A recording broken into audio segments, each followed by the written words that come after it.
Hello everyone, good morning. Neelkanth nursing classes YouTube channel पर आपका हार्दिक स्वागत है। आज अपन डिस्कस करने वाले हैं फैलोपियन ट्यूब के बारे में। जो आपके जो जीएनएम वाले बच्चे हैं जिनका कल से पेपर है, उनके लिए बहुत इंपॉर्टेंट टॉपिक है। मोस्टली आपके 5 या 6 नंबर में ये क्वेश्चन आपका पूछ लिया जाता है। तो आज अपन डिस्कस करेंगे फैलोपियन ट्यूब के बारे में, ठीक है ना। तो ये आपकी वेजाइना से आपका यूट्रस एंड यूट्रस से ये जो वाला पार्ट है, ये क्या है आपका फैलोपियन ट्यूब वाला पार्ट है। तो अपन इसके बारे में डिस्कस करते हैं कि फर्स्ट लाइन आपको क्या लिखनी है कि फैलोपियन ट्यूब को अपन क्या बोलते हैं। फैलोपियन ट्यूब के और भी नाम है, जैसे फैलोपियन ट्यूब को अपन क्या बोलते हैं, ओविडक्ट भी बोलते हैं। कि फैलोपियन ट्यूब का दूसरा क्या नाम है, ओविडक्ट है। या अपन इसका और नाम बोलें तो इसका क्या नाम है, यूटेराइन ट्यूब भी अपन इसको बोलते हैं। Oviduct and uterine tube. अगर मैं कॉम्पिटेटिव की बात करूं तो वहाँ पर आता है आपका साल्पिंजस। इसका और क्या नाम है, अपन फैलोपियन ट्यूब को साल्पिंजस भी बोलते हैं। या एक और नाम मैं बोलूँ इसका तो आपका मुलेरियन डक्ट। तो इसके कितने नाम हो गए आपके, 4 नाम हो गए। कि आपकी फैलोपियन ट्यूब को ओविडक्ट भी बोलते हैं, यूटेराइन ट्यूब भी बोलते हैं, साल्फिंजस भी बोलते हैं और आपका मुलेरियन डक्ट भी बोलते हैं। नेक्स्ट मैं बात करूँ सेकंड लाइन की कि ये संख्या में कितनी होती है, 1 ओविडक्ट और 2। ये संख्या में कितनी होती है आपकी, 2 होती है। और यूट्रस के पार्श्व मतलब साइड में आपकी ये स्थित रहती है। सेकंड लाइन क्या लिखोगे कि इसकी जो आपकी पीडीएफ है या फिर आपकी इसकी डिटेल है, मैं आगे अभी नेक्स्ट बता दूंगा। बट अपन इसी डायग्राम में इसको समझने की कोशिश करते हैं पूरे की पूरी, ठीक है। तो ये संख्या में कितनी होती है, 2 होती है। एंड ये आपका यूट्रस है उसके पार्श्व में मतलब ये साइड में स्थित होती है। इसके अगर मैं लेंथ की बात करूँ तो देखो 2.5 और 1.5 1.5 इनफंडिबुलम की भी 1.5 है। तो कितनी हो गई, ये भी 2.5 और 5 कितनी हो गई, टोटल हो गई 10। तो कितनी इसकी लंबाई रहती है, ये 10 सेंटीमीटर लंबी रहती है। एंड इसकी मैं चौड़ाई की बात करूँ तो लंबी हो गई 10 सेंटीमीटर और 1 सेंटीमीटर ये आपकी क्या रहती है, चौड़ी रहती है। तो अपन ने क्या पढ़ा, अभी 3 लाइनें अपन ने लिखी है कि इसके दूसरे क्या नाम है, ओविडक्ट, यूटेराइन ट्यूब, साल्फिंजस एंड आपका मुलेरियन डक्ट इसको बोलते हैं। संख्या में कितनी होती है, 2 होती है और यूट्रस के साइड में रहती है। एंड इसकी जो लेंथ रहती है टोटल वो कितनी रहती है, 10 सेंटीमीटर आपकी और इसकी चौड़ाई 1 सेंटीमीटर। नेक्स्ट इसके अंदर क्या पाई जाती है आपकी, इन्फेंटिबुलम वाले पार्ट से सिलेटेड एपिथेलियम पाई जाती है। बोलते हैं ना हर पार्ट में सिलेटेड आपकी एपिथेलियम पाई जाती है। वो क्या करती है, जो आपका ओवम आता है ओवरी से, उसको क्या करती है, इसके अंदर क्या होती है, सीलिया प्रेजेंट रहती है। ऐसे फिंगर लाइक स्ट्रक्चर रहती है सीलिया, वो प्रेजेंट रहती है। वो क्या करती है, इस ओवम को क्या करवाती है, मूव करवाने का काम है वो करती है। तो इसके अंदर कौन सी पाई जाती है आपकी, सिलेटेड एपिथेलियम है वो पाई जाती है, ठीक है। ये आपने 4 लाइनें इसमें लिखी, इंपॉर्टेंट। नेक्स्ट बात करूँ मैं इसके पार्ट की कि आपका इसके कौन कौन से पार्ट है वो होते हैं। तो मैं बात करूँ आपके फैलोपियन ट्यूब के पार्ट्स की तो आपके 4 पार्ट्स मोस्टली इसमें पाए जाते हैं। फर्स्ट पार्ट होता है आपका इंटरस्टिशियल, अगर मैं आपका यूट्रस की तरफ से बात करूँ तो। सेकंड पार्ट होता है आपका इस्थमस। थर्ड वाला पार्ट होता है आपका एम्पुला। एंड आपका फोर्थ वाला पार्ट होता है आपका इनफंडिबुलम है वो होता है। तो इसमें आपके 4 पार्ट पाए जाते हैं, इंटरस्टिशियल, इस्थमस, एम्पुला एंड आपका इनफंडिबुलम। अब अपन बात करते हैं फर्स्ट पार्ट की, कौन से की, मैं बात करूं पहले इंटरस्टिशियल की, ठीक है। तो इसके अंदर आप क्या लिखोगे कि यह फैलोपियन ट्यूब का, क्या लिखोगे कि यह फैलोपियन ट्यूब का वह भाग है जो यूटेराइन वॉल के पास में स्थित रहता है। यूटेराइन वॉल मतलब आपकी जो गर्भाशय की दीवारें हैं उनके पास में ये स्थित रहता है। कौन सा वाला, इंटरस्टिशियल पार्ट। बिल्कुल डायग्राम को देखते देखते आपको लिखना है, इसमें एक्स्ट्रा कुछ नहीं लिखना, ठीक है ना। तो इंटरस्टिशियल वाला पार्ट है जो कहाँ स्थित है आपका, यूटेराइन वॉल के पास में स्थित है। और इसकी अगर मैं बात करूँ लंबाई की तो आपका 1.5 सेंटीमीटर ये लंबा होता है। आपको इसके अंदर 2 लाइनें लिखनी है, किसके अंदर, इंटरस्टिशियल के अंदर। पहला यह यूटेराइन वॉल के पास में स्थित होता है और आपका 1.5 सेंटीमीटर का रहता है। और सबसे छोटा वाला पार्ट भी आपका इंटरस्टिशियल ही रहता है। नेक्स्ट बात करूँ मैं बात का आपका इस्थमस की, तो इस्थमस के अंदर क्या लिखोगे कि यह लगभग 2.5 सेंटीमीटर लंबा पार्ट होता है जो कहाँ खुलता है, ये वाला पार्ट भी आपका यूट्रस के अंदर खुलता है। 2 लाइन लिखोगे कि यह आपका 2.5 सेंटीमीटर लंबा पार्ट होता है और आपका गर्भाशय में खुलने वाला पार्ट होता है। नेक्स्ट मैं बात करूँ एम्पुला, 3rd नंबर पार्ट की, तो वही फर्स्ट लाइन इसमें वापस क्या लिखनी है कि यह 5 सेंटीमीटर लंबा पार्ट होता है और यह फैलोपियन ट्यूब का घुमावदार पार्ट होता है। कौन सा वाला पार्ट होता है?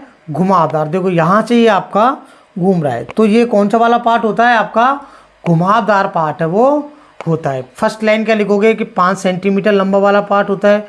सेकंड, यह आपका घुमावदार पार्ट होता है। और थर्ड पार्ट अगर आप इसमें लिखना चाहते हो तो ये लिख सकते हो कि यहाँ पर क्या होता है? आपका फर्टिलाइजेशन है वो होता है। फर्टिलाइजेशन मतलब यहाँ ये वो पार्ट है जिसके अंदर आपका निषेचन होता है। इधर से तो आपका क्या आएगा? स्पर्म आता है, ठीक है, ये आपके आगे की तरफ मूव करता है, इधर से आता है ओवम। तो ये वो पार्ट है जहाँ आपका स्पर्म और आपका ओवम दोनों क्या होता है? मिलते हैं और क्या होते हैं? फर्टिलाइज वो होते हैं। ठीक है, तो आपको 3 लाइनें इसके अंदर लिखनी है कि आपका 5 सेंटीमीटर वाला पार्ट होता है। नेक्स्ट, ये फैलोपियन ट्यूब का घुमावदार पार्ट होता है और जो निषेचन होता है वो कौन से पार्ट में होता है? आपका एम्पुला वाले पार्ट में होता है। नेक्स्ट, ये आपका सबसे क्या नाम है? बड़ा पार्ट है। क्यों? क्योंकि इसकी लेंथ सबसे बड़ी है 5 सेंटीमीटर। नेक्स्ट मैं बात करूँ आपका इन्फंडिबुलम, जो आपका 4th नंबर का आपका पार्ट है। यह फैलोपियन ट्यूब का अंतिम भाग होता है। फैलोपियन ट्यूब का अंतिम भाग होता है। एक लाइन ये लिखोगे। नेक्स्ट क्या लिखोगे कि इसके अंदर क्या होती है? ये जो संरचना होती है इसकी कैसे दिखाई दे रही है आपको? उंगली के समान क्या होती है? इसकी संरचना होती है। ठीक है, और इसकी आंतरिक परत पे क्या होता है? आपका वही सिलिएटेड आपकी एपिथेलियम पाई जाती है। यहाँ आपकी एक जो फिम्ब्राई होती है वो क्या होती है? बड़ी होती है लेंथ में। क्यों बड़ी होती है? क्योंकि यहाँ से जो ओवम आता है उसको क्या करने का काम करती है? कैच करने का काम करती है। इसलिए इस फिम्ब्राई को अपन क्या बोलते हैं? ओवेरियन फिम्ब्राई बोलते हैं। बस आपको ये लाइनें लिखनी है कि इंटरस्टिशियल 1.5 सेंटीमीटर पार्ट होता है, यूटेराइन वॉल के पास में स्थित होता है। इस्टमस आपका 2.5 सेंटीमीटर वाला लंबा पार्ट होता है जो आपके यूट्रस के अंदर ओपन होता है।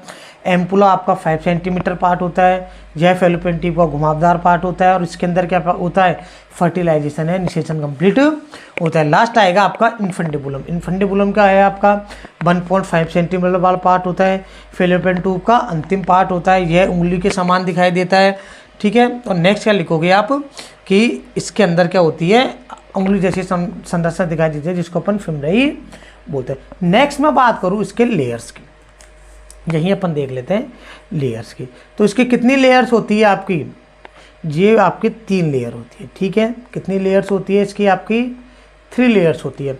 फर्स्ट की वही बात आपकी आउटर लेयर, जो आपकी आउटर लेयर होती है ये कैसी होती है आपकी? चलो मैं यहाँ बता देता हूँ कि इसकी जो आउटर लेयर होती है ये आपकी सीरस मेम्ब्रेन से निर्मित होती है। नेक्स्ट मैं बात करूँ अंदर वाली, थोड़ा सा बीच वाली जो लेयर होती है ये आपकी वही आपकी पेशीय परत, मतलब इसके अंदर वही मस्कुलर होती है। एंड जो अंदर वाली होती है बिल्कुल, ठीक है ना, वो होती है आपकी सिलेटेड कोलुमनार एपिथेलियम, जो आपके आंतरिक परत होती है। 3 लेयर होती है इसकी।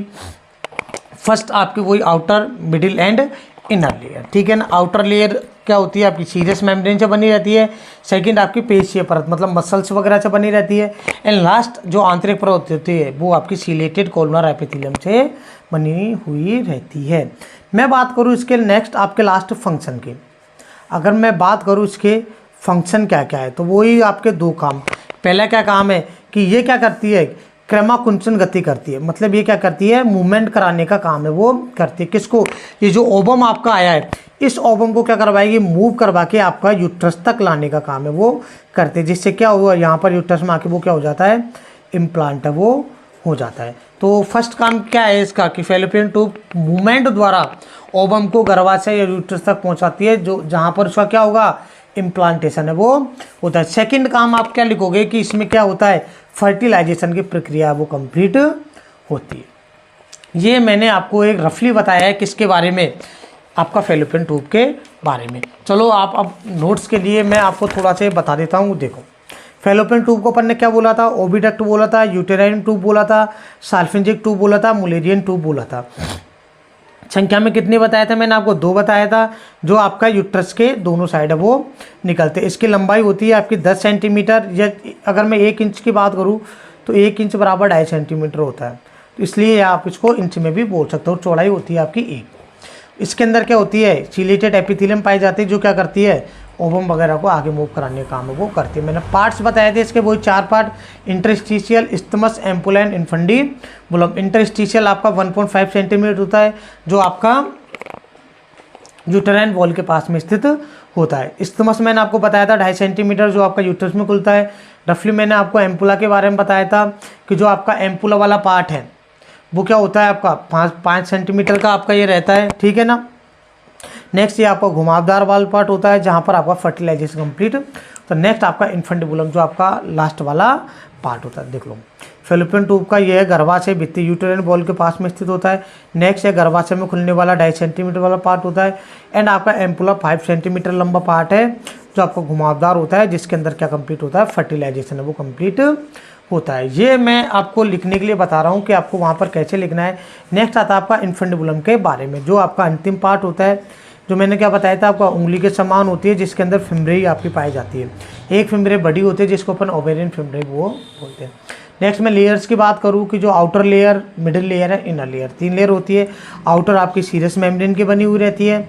नेक्स्ट आपकी जो मिडिल होती है वो पेशीय परत होती है, और लास्ट होती है वो आपकी सिलेटेड कोरोनार है वो होती है। नेक्स्ट अपन ने बात की फेलोपियन ट्यूब की। फेलोपियन ट्यूब के अंदर कृमाकुंचन गति पाई जाती है, जो क्या करता है, ओवम को यूट्रस तक पहुंचाने में मदद करती है। एंड आपका लास्ट फंक्शन इसके अंदर क्या होता है, फर्टिलाइजेशन कंप्लीट होता है, ठीक है। ये मैंने आपको फेलोपियन ट्यूब के बारे में बताया था। नेक्स्ट अपन बात करेंगे यूट्रस के बारे में, ये आपका बहुत इंपॉर्टेंट है। तो आप हमारे यूट्यूब चैनल को लाइक, सब्सक्राइब, शेयर करें एंड कमेंट्स करें, एंड अपने दोस्तों के साथ में शेयर करें। Thanks to watching my YouTube channel.